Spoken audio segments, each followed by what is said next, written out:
The bridal shower invitation arrived on thick, ivory cardstock embossed in gold. My cousin Vanessa's name curled elegantly across the top, followed by details for an exclusive celebration at the Grand View Hotel's Diamond Ballroom. At the bottom, in smaller print, it read, "Elite guests only. Limited capacity." I wasn't invited. "It's nothing personal," my mother said when I asked, her tone strained. Marie said Vanessa wanted to keep it small and intimate, just her closest friends and immediate family. "I'm immediate family," I reminded her. "We grew up together." "I know, sweetheart," she sighed. "But Marie's been well. She's been saying Vanessa's fiancé comes from a very prominent family. They're trying to make the right impression. And with your current situation." "My current situation?" I repeated flatly. Mom winced. "You know how Marie is. She thinks because you're still working your way up, still renting that small apartment, still driving that old car, she doesn't think you fit the image they're trying to project." The image. Elite guests only. What Aunt Marie didn't know was that my small apartment was only temporary housing while my penthouse was being renovated. My old car was a choice. I preferred reliability to flash. And working my way up meant I'd just been named one of Forbes 30 Under 30 in entertainment for my work as a film producer. But I never corrected their assumptions. Let them think what they wanted. "It's fine," I told Mom. "I have something that day anyway." That something was the Women in Film Awards ceremony, where I'd be receiving the Emerging Producer Award for my documentary, the same one that had premiered at Sundance and was now being distributed by a major streaming platform. The venue? The Grand View Hotel. The ballroom? The Diamond Ballroom. The same day. The same time. Aunt Marie had dismissed my career for years. When I started in film production at 25, she'd said, "That's cute, dear. Very artsy. But when are you going to get a real job with benefits?" When my first documentary won at international festivals, she'd only smiled and said, "Film festivals are nice hobbies." Vanessa just made partner at her law firm. Now that's real success. Even after I landed distribution deals and began working with A-list directors, her response was the same. "Sounds complicated." Anyway, Vanessa's engaged to the son of a federal judge.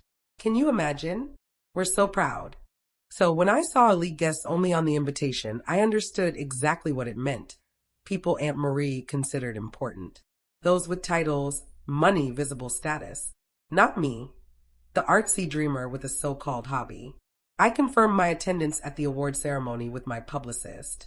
"Red carpet at 2, she said. "Ceremony starts at 3. Christina Vale is hosting."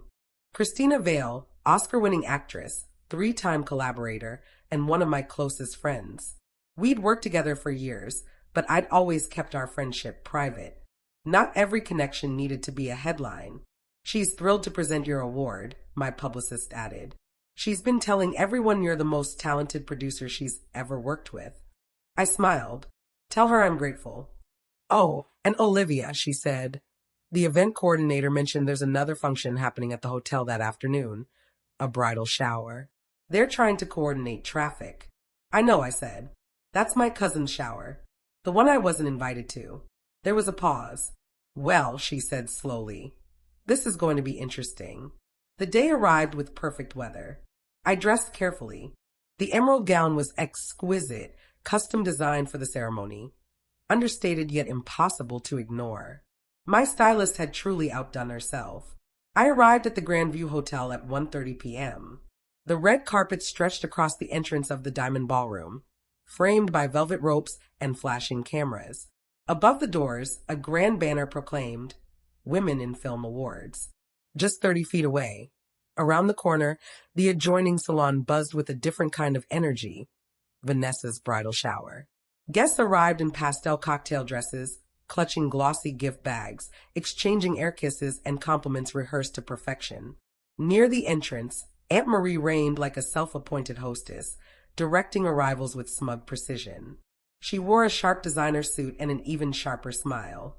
"Only the most elite guests," I overheard her say. Vanessa wanted quality over quantity. We couldn't invite just anyone. My publicist appeared at my side, phone in hand. "Ready? The photographers want you on the carpet in 5. Christina just got here. She's asking for you." I exhaled slowly. Let's do this. The instant I stepped onto the carpet, the world exploded in flashes. Olivia, over here. Olivia, how does it feel to win the Emerging Producer Award? Olivia, can you tell us about your next project? I smiled, poised and radiant, the emerald gown shimmering under the lights. My publicist led me through quick interviews with Variety, The Hollywood Reporter, Entertainment Weekly. Out of the corner of my eye, I saw heads turning from around the corner, Vanessa's guests craning for a glimpse, some lifting their phones to record. Then, Christina Vale emerged. The crowd's energy doubled in an instant. Cameras erupted again as the Oscar-winning actress joined me, breathtaking in a crimson gown. She greeted me with a warm embrace. "There's my favorite producer," she said, her voice carrying over the commotion. "Congratulations, darling. This award is so well-deserved." Reporters surged forward. "Christina, you're presenting Olivia's award tonight." "I insisted on it," she said brightly, keeping an arm around my shoulders. "Olivia's documentary on women in STEM is groundbreaking. Working with her has been one of the highlights of my career." The crowd roared. Cameras flashed. Around the corner, Vanessa's bridal shower guests had completely forgotten their event.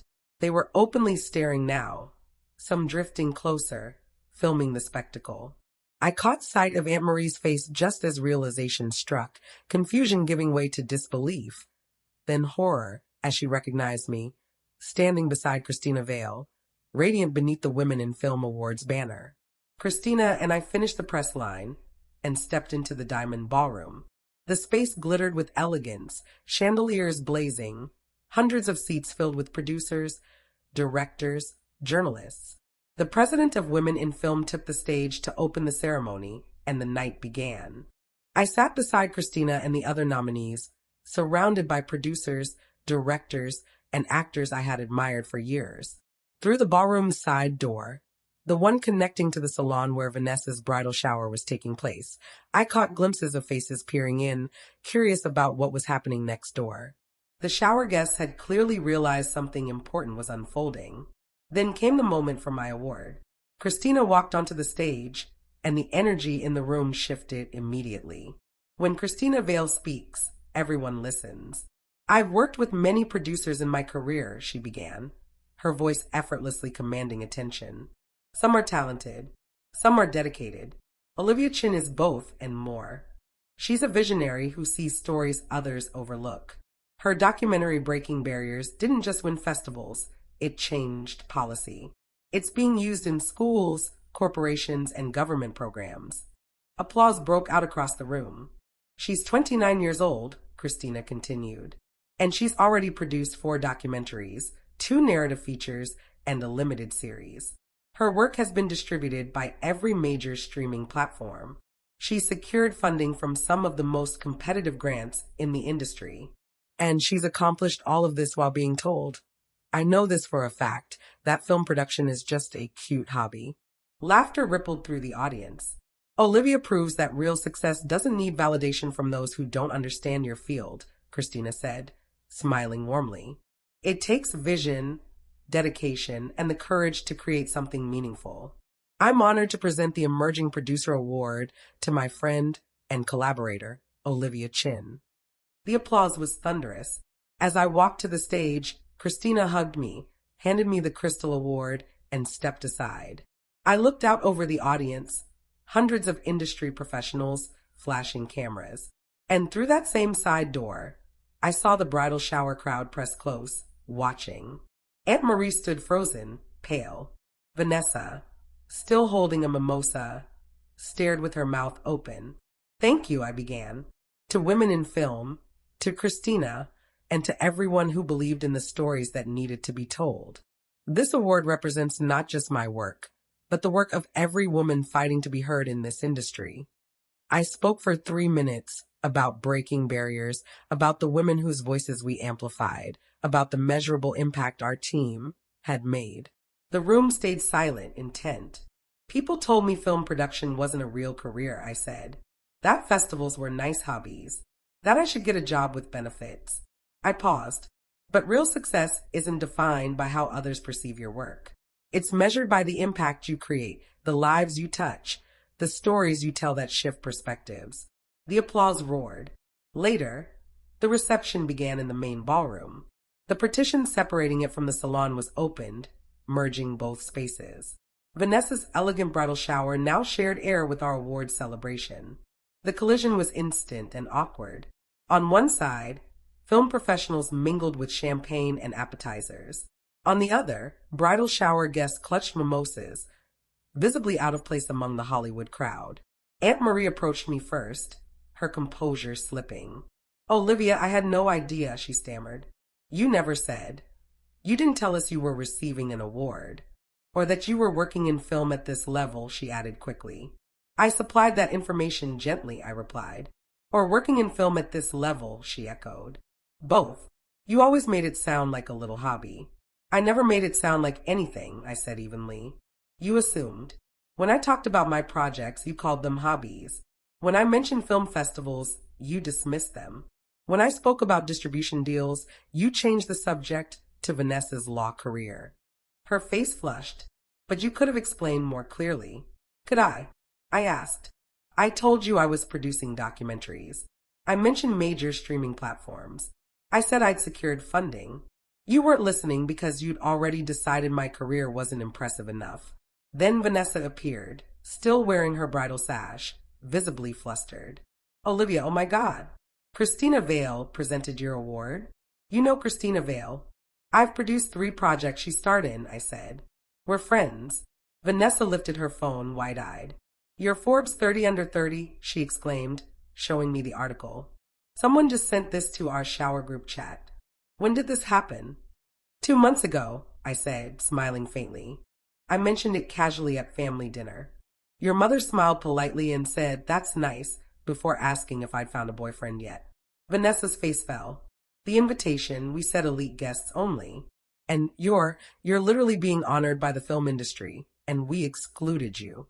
"You excluded me," I said quietly, "because you thought I wasn't successful. Because I don't look successful by your standards. I drive an old car, rent a small apartment, and don't wear designer labels to family dinners. By your metrics, I looked like I was struggling." Aunt Marie blinked, still trying to process it.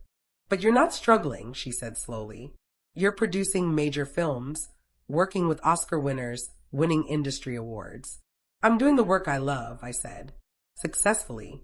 But success in the creative world doesn't always look like success in law or business. You couldn't see that because you never tried to understand what I actually do." Christina appeared beside me, champagne flute in hand, taking in the tense family cluster. "Everything all right?" she asked lightly. "This is my cousin Vanessa," I said evenly, "and my Aunt Marie. Vanessa's bridal shower was happening next door." "Oh," Christina's eyes sparkled with understanding. "The shower that specified elite guests only." Vanessa let out a mortified little sound. "I heard about that," Christina continued pleasantly, though her tone had an edge. "Such an interesting idea, elite guests.